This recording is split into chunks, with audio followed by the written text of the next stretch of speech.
respondendo objeções a perguntas feitas a respeito do sábado.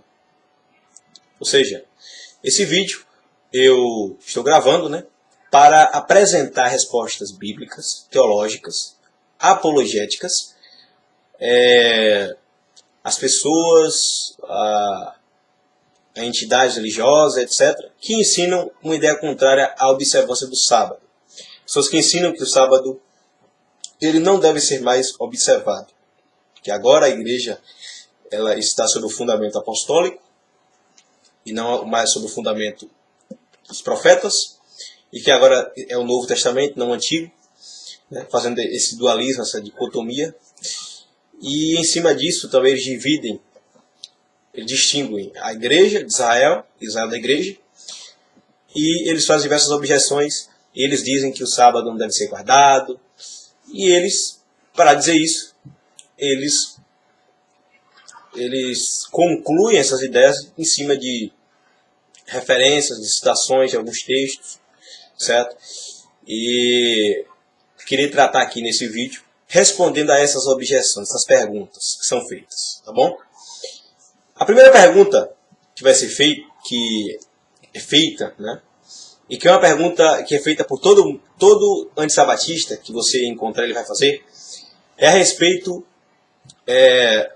de quem está direcionado o mandamento do sábado. Eles dizem piamente que o sábado é só para judeu, só coisa de judeu. Tá bom?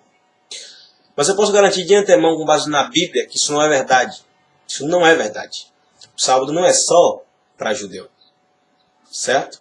O sábado ele foi instituído no princípio do mundo, na criação, onde não existia judeu, onde não existia nenhuma outra nação específica.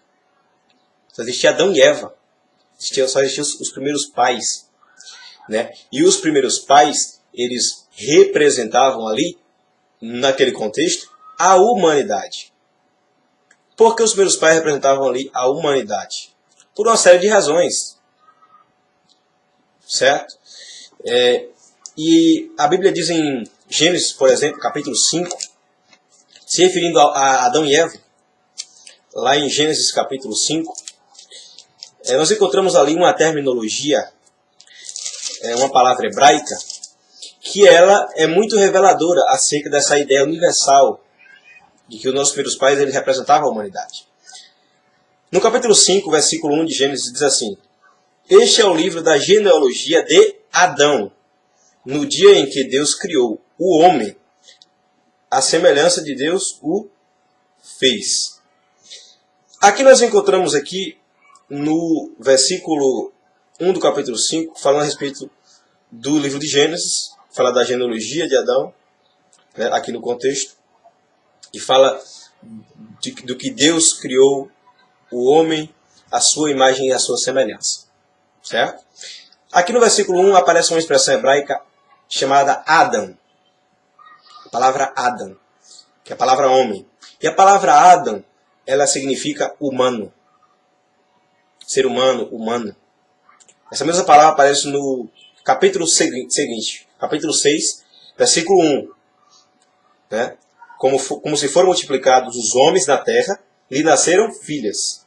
Verso 2. Vendo os filhos de Deus que as filhas dos homens eram formosas, tornaram-se mulheres as que entre as mais lhe agradam. Então aqui também aparece Adam, humano. O que é que acontece? O que é que isso aqui mostra?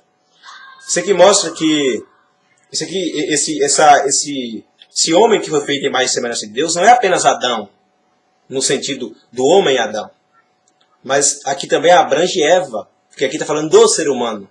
E o ser humano não era só Adão, também era Eva. Eva era um ser humano.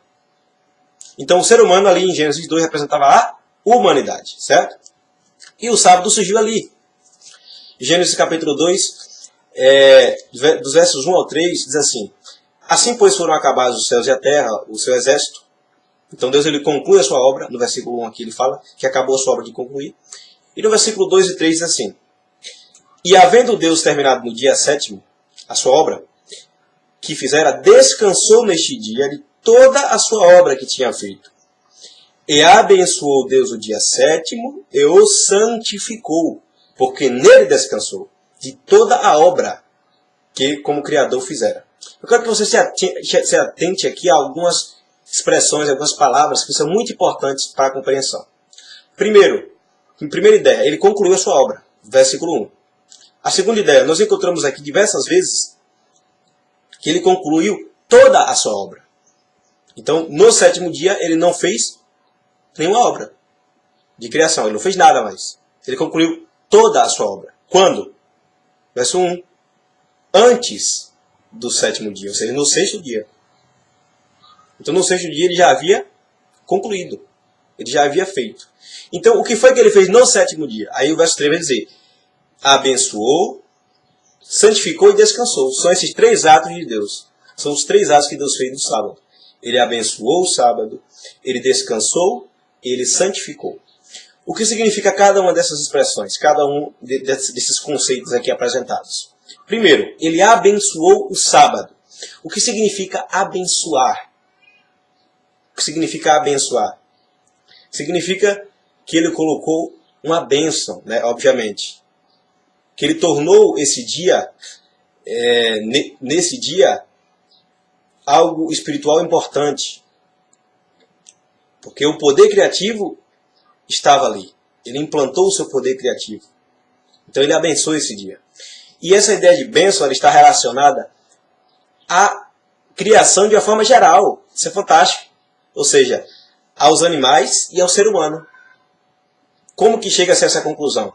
A palavra hebraica que aparece aqui em Gênesis capítulo 3, para abençoou, é a mesma palavra que aparece no versículo 22 de Gênesis capítulo 1 e no versículo 28 também de Gênesis capítulo 1.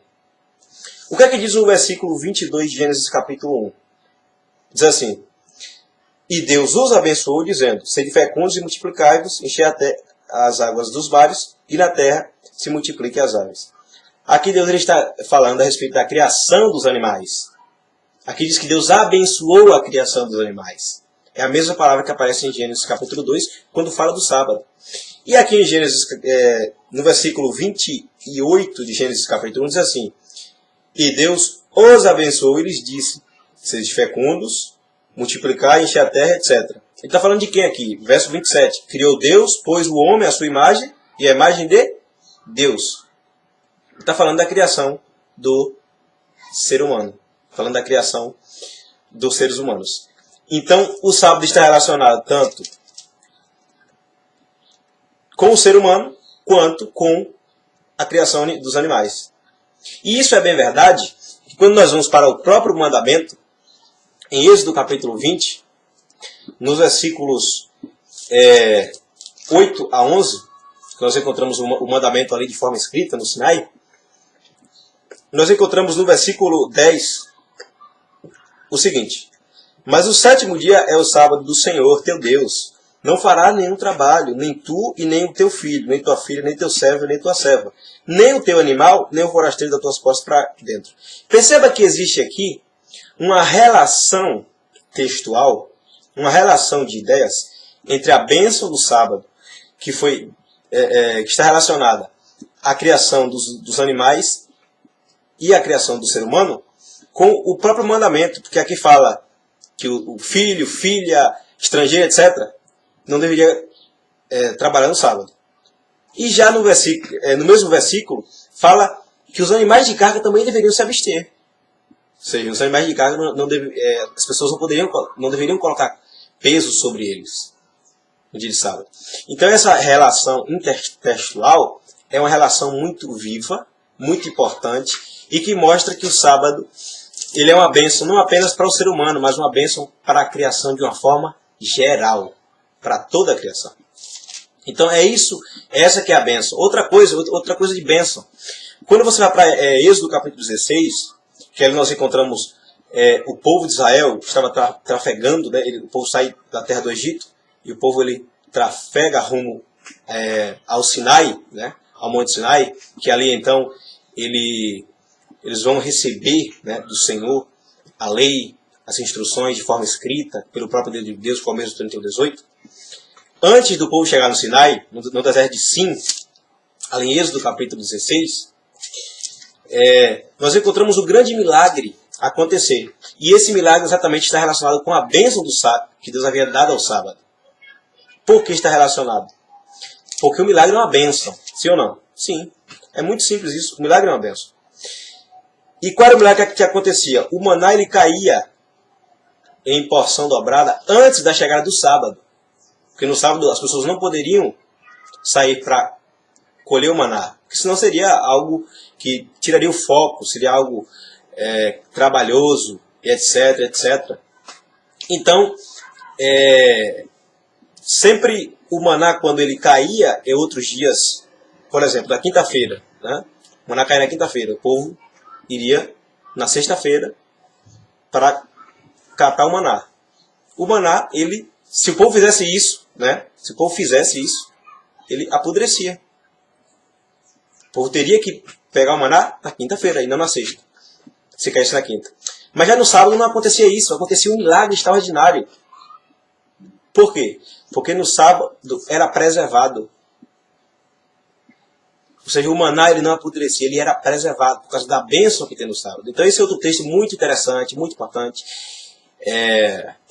que é mencionado ali, né?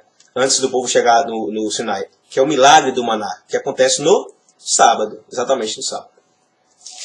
Voltando a Gênesis capítulo 2, já que nós conseguimos entender mais um pouco a fundo essa ideia de bênção que Deus dá ao sábado e tal, e essa ideia, só concluindo a respeito da bênção, né? A gente vai analisar os termos de santificação e descanso. Lá em Marcos 2,27, Jesus, lá no Evangelho de Marcos 2,27, né? Ele fala que o sábado foi feito por causa do homem, ou seja, para benefício do homem, né? Uma bênção que foi dada ao homem, ao ser humano, de forma geral. E exatamente remonta a Gênesis capítulo 2. Aí diz assim, e santificou, porque nele descansou, né, abençoou, dele o sábado, e santificou o sábado. O que significa santificar o sábado? O que é que significa santificar o sábado? Significa que a partir daquele momento, Deus ele havia colocado no sábado uma ideia, um conceito de que o sábado é um dia santo. Ou seja, um dia separado. Santificado é separado, distinto, tomado à parte, né? E essa ideia de santificação ela é uma ideia contínua, universal e eterna. E ela expressa uma ideia de ordem, mandamento. Então surgiu aqui o mandamento. Por que chega-se a essa conclusão?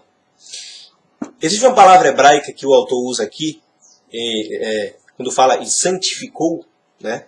A palavra hebraica aqui é a palavra kadash.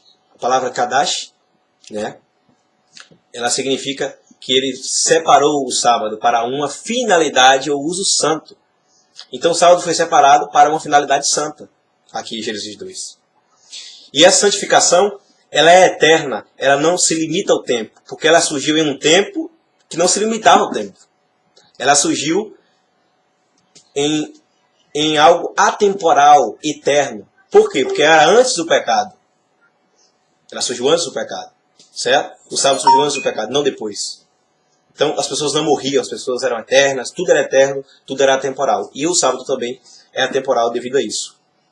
Uma outra coisa, quando nós vamos para outros versículos da Bíblia, que são posteriores à santificação que Deus deu no sábado aqui, o autor bíblico também vai falar que o sábado é santo. E o autor bíblico vai usar termos do presente e no futuro. Quer ver? Vamos para Êxodo capítulo 16. Êxodo capítulo 16. Êxodo capítulo 16, versículo 23, assim. Respondeu-lhes ele, isto é o que disse o Senhor. Amanhã é repouso, o santo sábado do Senhor. O que fizeres cozer e tal, e tal, e tal. Então aqui, o autor bíblico ele fala o quê? Que é o santo sábado do Senhor. Ou seja, muito depois de Deus ele ter santificado o sábado em Gênesis 2, os autores bíblicos eles ainda consideravam o sábado como dia santo. E aqui é interessante que ele usa no presente o santo sábado do Senhor. Vamos a outro texto muito mais interessante do que esse, que é Êxodo capítulo 35, versículo 2, diz assim: E trabalhareis 6 dias, mas o 7º dia vos será santo, o sábado do repouso solene ao Senhor. Perceba que aqui o autor ele já usa de uma forma mais profunda. Ele usa no futuro. Vos será santo. Então é uma ideia contínua, a santificação em Gênesis 2.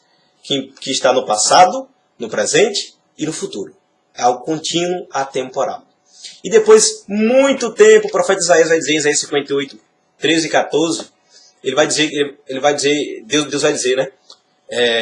Ele vai chamar de meu santo dia. Né? Meu santo dia. Muito posteriormente. E por todo o sempre. O sábado sempre vai ser santo, certo? Outra coisa. A ideia de descanso. Por que Deus ele descansou no sábado? Deus se cansa? Deus se fadiga? Não. Lá em Isaías 40, verso 8, se eu não me engano, ou Isaías 41:8, o profeta Isaías fala que Deus ele não se cansa e nem se fadiga. Então, por que ele descansou no sábado? O que significa essa ideia de descansar? E a palavra